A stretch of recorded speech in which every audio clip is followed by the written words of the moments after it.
모든 영상에 소개하는 내용들은 각자의 판단에 맡깁니다. 리 에이스 채널은 항상 모든 영상에 있어서 유료로 하는 것들은 신중하게 결정하시는 것이라고 말씀드립니다. 아울러 무료로 하는 것들 역시 각자의 판단으로 선택해서 결정하시는 점이라는 것을 강조드립니다. 안녕하세요, 리 에이스입니다. 자, 여러분들 이번 시간은 파이코인 호재입니다. 솔라나처럼 뜰 가능성이 굉장히 높은데요. 드디어 테스트 시작인 이 파이 기대치가 상승을 하고 있습니다. 그동안 파이가 뭔가 좀 부족했는지 테스트가 계속 진행이 되고 있고, 이 테스트에 대한 뭔가 중간 발표 단계라고 생각을 하시면 될 것 같아요. 그래서 앞으로는 이 파이의 기대치가 조금 더 상승할 것으로 예상이 되는데, 그 이유는 좀 여러 가지가 있겠죠. 한번 내용들을 살펴보고 현황은 어떤지 보도록 할 건데요. 자, 분석. 미국 셧다운 비트코인 가격 영향이 미미하다라는 내용들. 그래서 이 셧다운이 진행이 되고 있지만 실제로는 지금 가격은 오히려 코인 시장은 상승을 했다라는 거. 비트코인 대출 플랫폼 라바 1750만 달러의 투자를 유치했다 해가지고 최근 새로운 달러 수익률 상품을 출시했고 비트코인 캐시백을 제공하는 카드 출시를 준비 중이다라는 이런 내용들도 살펴볼 수 있습니다. 다음 내용 보면은 자, 월드 리버리티 파이낸셜 CEO가 도널드 트럼프 미국 대통령 일가가 보유한 부동산도 토큰화할 계획이다라는 뭐 이런 내용들 굉장히 또 긍정적이겠죠. 다음 보면은 나스닥 상장사 비전시스 AI. 자, 나스닥 상장사 비전시스 AI가 2.8조 원이나 솔라나 매입 계획이 있다고 합니다. 최대 20억 달러 규모 솔라나를 매입 비축할 계획이라고 밝혔다라는 내용들. 그리고 회사는 우선 6개월 내 5억 달러 상당의 솔라나를 매입할 예정이다라는 이런 내용들을 볼 수 있습니다. 상당히 크죠? 야, 이거 엄청난데, 이 정도 금액을. 근데 2.8조 원이 어느 정도냐면은 현대카드 개인 누적 해외 결제액이 누적이 2.8조 원이에요. 이 정도 규모라 굉장히 크다라는 걸 여러분들이 알 수 있을 것 같고요. 지금 보면은 우리가 크립토 버블에서 봤을 때도 비트코인이 11만 7천 달러 돌파했고 이더리움이 4,300달러 돌파, 리플이 곧 다시 3달러를 향해 가고 있고 솔라나가 218.86달러에 머물러 있는 상태입니다. 데일리로 봤을 때도 4.4%라는 상승률이 상당히 컸고 그리고 뭐 1년치는 43%, 도지코인은 5.4%, 그리고 나머지 코인들 쭉 보시면 됩니다. 쭉 내려보면은 파이 네트워크가 몇이에요? 51위에 있습니다. 지금 0.2705달러죠. 상당히 가격적인 부분에서는 뭔가 약간 떨어진 것 같다라는 느낌도 좀 있어요. 2.3%면은 다른 코인들의 상승률에 비하면, 왜냐하면 파이 네트워크가 하락했던 하락률이 있잖아요. 달러 따지면 20.4%가 하락을 했는데 이거에 비하면은 상당히 좀 애매한 부분들도 있다라는 생각도 들어요. 그리고 또 하나 이런 게 있습니다. 지금 방금 나온 소식인데 비트와이즈 스테이킹 ETF 경쟁성이 솔라나가 이더리움보다 우위에 있다라고 해가지고 스테이킹 ETF 경쟁이 벌어지면 솔라나가 이더리움보다 우위를 점하게 될 것이라는 이런 내용들도 있습니다. 가장 큰 차이점은 솔라나가 이더리움과 비교해서 언스테이킹 시간이 짧고 언스테이킹 대기열은 최고치를 한번 기록한 반면 솔라나는 신속하게 처리가 되고 있다. 투자자의 자산을 신속하게 환매해줘야 되는 발행사 입장에서는 이런 차이가 매우 중요하다라는 이런 설명까지 있습니다. 도대체 갑자기 이게 어떻게 된 걸까 생각을 해보면 정말 솔라나가 많은 발전이 있었다. 그죠? 초창기의 솔라나는 얼마 되지도 않는 가격이었는데 그렇게 보면 가격이 계속해서 올라갈 수 있었다라는 거고, 한편 파이 네트워크는 0.2703달러예요. 그렇죠? 가격이 약간 올라갔어요. 0.279까지. 그래도 다시 약간 떨어졌는데 요렇게 올라가면 참 좋겠죠. 일단 이런 부분 살펴볼 수 있고, 자, 그리고 지갑에 대해서 분포도를 한번 좀 볼 건데요. 자, 229987 373, 229987 373 조금씩 뭔가 줄어들었어요. 그렇죠? 참치가 6846인데 6844에서 6836으로 줄어들었고 지금 물량들이 다 줄어들고 있네요. 물고기 볼까요? 물고기가 231268 그리고 232292. 물고기는 올라갔어요. 물고기는. 그리고 새우가 105만 105만 1665. 전체적으로 봤을 때 물고기, 새우, 플랑크톤 이쪽이 좀 늘어났네요. 그렇지만 위에 쪽에 있는 좀 중추부가 조금씩 이탈을 했다라는 이런 부분에서는 약간의 그 파이를 매도하지 않았을까 생각을 또 해볼 수 있겠고요. 락업 해제 관련해서는 계속적인 락업 해제가 이루어지고 있다라는 이런 소식들을 우리 살펴볼 수 있겠고요. 언락 통계 마찬가지 1억 3,700만 개. 이 물량을 어떤 식으로 소화하냐 약간의 나름인 것 같다는 생각도 들어요. 그리고 일별 이동 통계에서 마이그레이션 통계가 쭉 나와 있는데 가장 중요한 거는 지금 9월 30일에 114만 개가 마이그레이션이 됐었다라는 내용도 볼 수 있습니다. 자, 그리고 하나 더 봐야 될 것 같아요. 자, 도메인 쪽을 봐야 되는데 도메인이 어떻게 마감이 됐는지. 이게 전 좀 애매한 게 이게 이제 10월 1일자 기준이에요.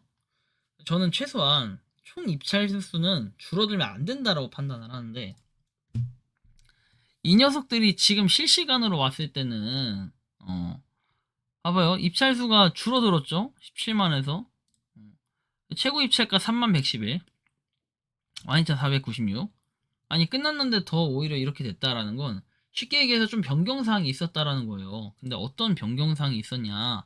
이 그 경매와 관련해 가지고 이렇게 좀 볼 수 있어요. 완료가 돼서 끝난 것들은 이미 끝났어요. 근데 끝난 게 아니라 아직까지 그 여기에 딱 입찰이 딱 되려고 하는데 여기서 24시간 안에 다시 누군가가 입찰을 걸어 놓으면 비드를 걸어 놓으면은 요거는 끝나지 않는다. 계속 된다. 누군가 24시간 안에 계속 걸었을 때는 이렇게 시작이 된다라는 이런 의미를 부여하고 있습니다. 그래서 이런 부분에 있어서는 뭐야 약간 애매하네 라는 생각을 할 수도 있어요. 계속 좀 줄어들기도 하죠. 그런 부분이 약간 의문점이 있고. 자, 그리고 지금 보면은 파이 네트워크, 자, 파이 네트워크 쭉 봤을 때 자, 10시간 전에 그 공지.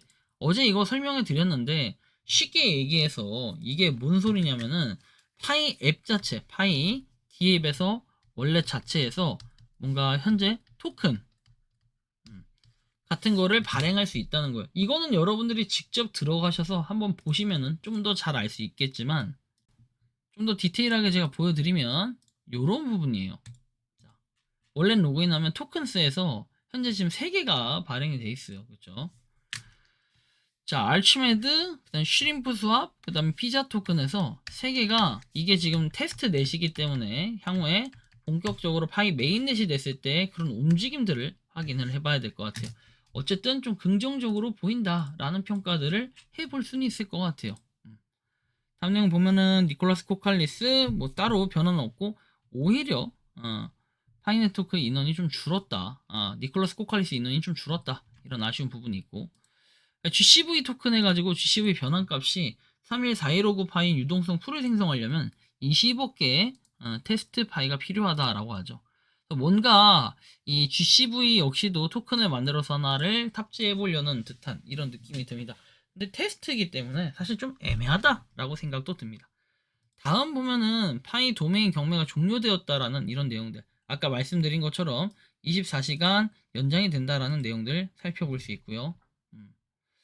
중국 국적 지멘첸은 12만 8천 명의 피해자를 사기한 대규모 암호화폐 사기 계획을 조작한 혐의로 영국에서 유죄 판결을 받았대요. 그래서 영국 당국은 이 작전과 관련해서 무려 6만 1000개의 비트코인 67억 상당을 압수하는데 이는 역사상 가장 큰 규모의 암호화폐 압수 사건 중 하나다. 자, 큐안 비트코인의 보유량은 마이크로 스트레치즈의 CEO인 마이클 세일러가 소유한 회사를 제외한 모든 기업의 보유량을 초과했고 이 회사도 비슷하게 비트코인을 보유하고 있다. 라는 이 사건. 이 사건은 나중에 좀 더 흥미로워지면 좀 더 뭔가 확인이 되는 이런 부분들이 있다면은 제가 한번 그때 당시 공유를 드리는 걸로 하겠습니다. 자, 이런 걸 확인할 수 있고요. 그 다음 보면은 2025년 9월 PCM 폴 온라인 게임의 랭킹 이름을 올린 다음 사용자분들께 축하의 말씀을 전한다. 10월 5일까지 PCM 에어드랍 보상을 받을 수 있다는 이 PCM의 그 공지가 있었고요. 그 다음 보면은 10월 1일 기념해라 해가지고 중국 국경일을 기념한다라는 이런 내용들. 그래서 텔톡에서도 이렇게 좀 뭔가 진행을 하고 있다라는 거고 이제는 이런 토큰 싸움 이런 게 굉장히 또 중요하기도 해요. 왜냐면은 제가 여기서 먼저 설명해 드리면 이 솔라나 같은 경우에도 초창기에는 별게 없었어요. 그리고 지난 시즌에 우리가 295달러까지 갔을 때 뭐 때문에 올랐어요, 여러분들? 유명했던 봉크, 펌프 뭐 이런 것들이 있죠. 알약 이런 것들이 굉장히 시장을 주도하면서 솔라나의 가치가 더더욱 상승을 했어요. 그게 바로 민코인의 매력이고 뭔가 민코인의 뽕맛이라고 할 수 있겠죠. 그래서 파이 네트워크가 지금 준비하는 것도 하나의 밈이죠, 밈. 이 밈을 준비하면서 뭡니까? 하나의 여기서 토큰 하나 대박 터지면 파이의 가치도 같이 상승을 해요. 근데 다만 현재는 이게 테스트 단계이기 때문에 테스트넷 단계이기 때문에 메인넷을 좀 더 기다려야 된다. 그래서 메인넷이 되고 본격적인 움직임들이 있어야 된다라는 이런 생각이 좀 들기도 합니다. 자, 한편 이런 내용이 있어요. 더 이상 채굴할 이유가 없다. 다 큰 아이들은 스스로 판단할 테니 왈가왈부 근무해서 채굴된 수량만 마그 100% 해주시기 바라면서 현실은 냉혹하다는 걸 다시 한번 알려드린다라는 내용. 사실 진짜 마그 언제 될까 이런 생각이 들기도 하는데 이런 부분도 있고 미국 셧다운이 걱정된다고 했지만 오히려 셧다운은 반대로 갔다. 뭐 이런 말씀까지 좀 드릴 수 있을 것 같아요. 이번 시간은 파이코인의 나름 이게 호재거리라고 저는 생각을 해요. 아까 말씀드린 것처럼 솔라나의 민코인들이 발행이 되면서 여기에 뭔가 사람들의 유입, 기대감 이런 것들이 몰리다 보니까 지금의 솔라나 가격을 주도한 거예요. 이렇게 보면 파이코인도 이런 기회가 가져질 이런 것들이 상당히 좀 존재한다라고 생각하기 때문에 솔라나처럼 뜰 가능성이 높다라고 말씀을 드릴 수 있을 것 같아요. 여러분들이 생각하고 느끼는 이 파이코인 호재 어떻게 좀 바라보고 계신지 자유롭게 여러분들의 의견을 한번 댓글로 남겨주시면 좋겠다라는 말씀을 드리며 이번 영상은 여기서 마치는 걸로 하겠습니다. 도움이 되셨다면 구독과 좋아요, 알림 설정 부탁드리고 파이코인을 채굴하시는 많은 분들 그리고 파이코인 생태계를 위해 노력하시는 모든 파이오니어 분들 오늘도 파이팅 하시기 바랍니다. 니 에이스였습니다. 감사합니다. 평소에 궁금하셨지만 내가 시도해보기 어렵거나 시간 낭비하고 싶진 않고 새로운 제보를 해주실 분들께서는 아래의 주소로 메일을 보내주시면 제가 해결해드리겠습니다. 단톡방은 유튜브 검색창에 소통창구를 개설했습니다를 검색해주셔서 확인하시면 됩니다. 아울러 채널 멤버십 가입 시 다양한 혜택을 누리실 수 있으니 참고해주시기 바랍니다. 시청해주셔서 감사합니다.